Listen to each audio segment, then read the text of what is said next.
Hey, it's Richard, and we're talking about OpenAI's release of their browser, which is Atlas. As you know, what we test here are things for the mid-market enterprise because that's our jam. That's what we do. And so I'm just going to let you know that you can, from an MDM perspective, either push out the OpenAI browser or deny people having it. If there is a Pro, Plus, or Business account, the concern is the same with comment or anything else that takes over the browser, is that it could read an email or it could read a web page that has instructions inside that are naughty and tell the browser to exfiltrate data and you not know about it. So that's a thing. So that's why in the OpenAI enterprise account, you can allow people to run the browser, but you can disable the agent feature. And I'm going to show you where that is. The setting is also clustered with allowing this agent mode that they've had. So you can disable those together. If you take a look at the permissions under your workspace, you go down to search, and here is where you can enable or disable on an enterprise level certain features to allow people to have the browser but not the agent portion. And it does take, there's some call you may need to make to your OpenAI rep to get that going. Anyway, I'm just using this for testing right now, as most mid-market people are using. If I have to do any AI work that's corporate related, I'm doing that, of course, in Copilot. So I'm doing that over here. I have Arc that I use for doing multiple tenants at the same time. And of course, I'm testing. So you just go to openai.com to download it. It shows up here, and you can go and do an install. And then once you install, I've not really done this, but you can then go ahead and run the application. So we'll do that. It does ask you to log in with your either Pro Plus or your business account. And if you go to log in, we're doing this live, so we'll see if it gets me in there. This is kind of exciting. I haven't done this, so.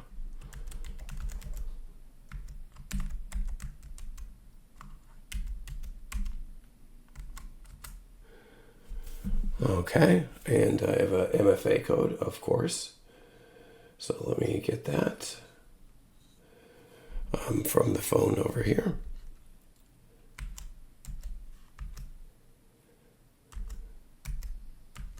Okay.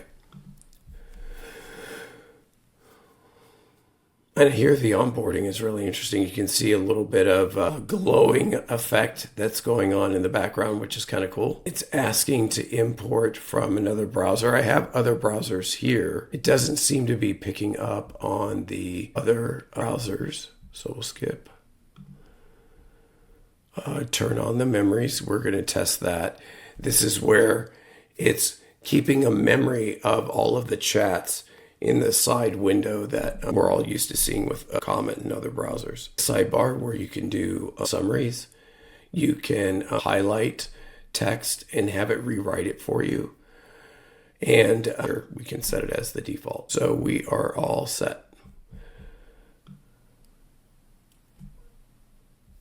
So here it goes. It starts. Now again, there are comparisons to a variety of other browsers. I would say that their execution is excellent.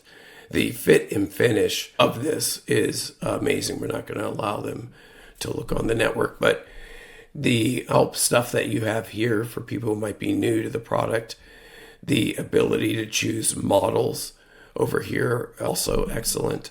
So we'll just do a couple of things really quickly. I have a couple of tests, but again, tons of videos online on the usage. We're more focused on like enterprise type situations. So let me go to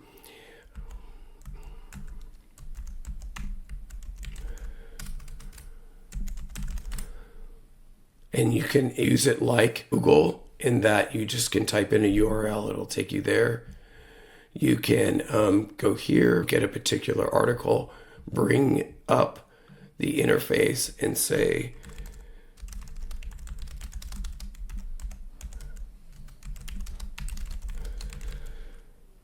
okay, and it's just going to do so. Again, hundreds of videos online about it doing this. We'll just take a look at how it works here. The next thing I'll take a look at is in a basic search, you're going to get a search that shows up with multiple different tabs. This execution, I think, is very interesting in that here we have the ChatGPT, but if you go up to here, you're now going to toggle and see Google. This is 100% a Google search. So this is a presentation that you would normally see from Google and a link to go out and see the raw data from Google.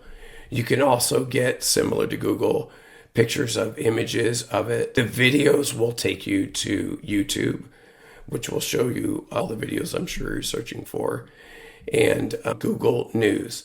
So I find it very interesting that here we have the ChatGPT answer also next to the Google searches. And there are times in Comet even when I'm looking for something and I just want the web address or some basic information that really only Google has, some particular travel data or something like that. That's where I think this is super helpful. Also, here is our answer.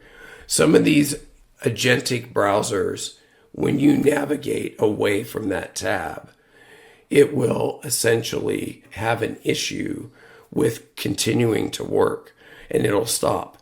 Here you get all of that. And you can see it's called out that tab. I'm going to double check to see if it has. Doesn't look like it has a app mention. It does have where I can pull up different GPTs by doing the slash there. So that's where I could call up a GPT that I have. So that's very interesting. I would want to maybe have, like I have in Comet, actions that I can do inside of there where it would execute either a shortcut or a particular command. So I'm sure that's coming. The other piece that I'm going to take a look at is when you look here at the setup, one of the things that is interesting is even though that it's built on Chromium, it's super fast. If we take a look at some of the settings, one of the things that people were looking for were different profiles. You can see that when people who are in this testing group in the mid-market enterprise are using this software, one of the things that they're looking to do is use it on a daily basis. And people like us, when we're helping customers, are logged into maybe multiple different Office 365 instances, and we need that to be in separate containers. Firefox has a container feature. Arc is really good at this, at having different profiles, because I know sometimes I did something for one customer and I want to replicate those settings really quickly for another. So I'm in separate profiles looking at what I did and doing that cybersecurity change for them. So when I was heard about this, I was looking for multiple different profiles, but you can see here that it doesn't really have that. Again, the agent mode is something that we can show in another video, but what you're going to see is essentially where you get the bluish glow over the screen, and there's tons of videos out there, as it takes over and begins to do certain tasks. So today, this was just a quick hit on downloading, installing, enabling for the mid-market enterprise the use of Atlas. What the controls are inside of your workspace at your business account at OpenAI.